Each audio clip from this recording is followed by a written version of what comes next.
Şirvanlı, bəs ana torpağı Şirvan değil mi? Bu yurtta köklerim, sevincim, qəmim, neçə qəsidə anları bu yurtta mənim.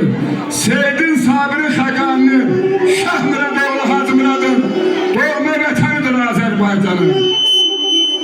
Hikmət deryasına radı çoban, dindirsən danışardın er mehriban.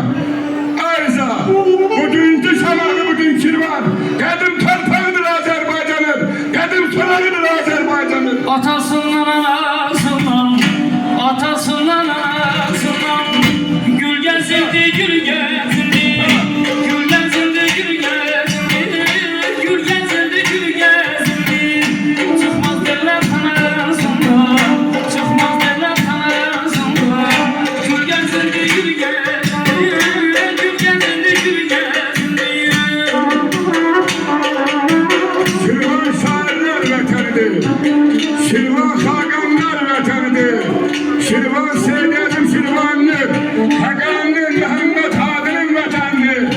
Şirvan qardaş oğludur, müasirliği sevməyən, müasirliği gələcək məhvi gibi görən Şah Muradoğlu Hacı Muradın doğma vətənidir Azərbaycanın.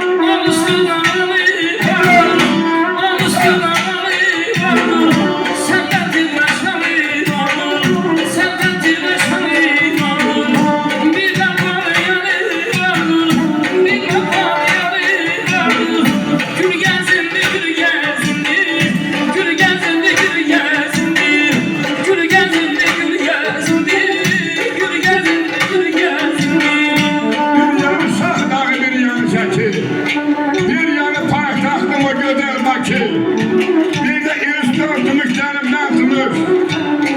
Dəmir qapı Dərbəndə qədər Şirvan değil mi?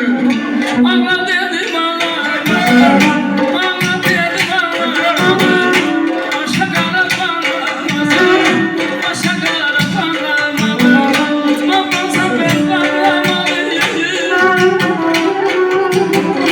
olmazsa ben bağlamalıyım. Gül gelsin de gül gelsin de, gül gelsin de gül gelsin de, gül gelsin de gül gelsin de.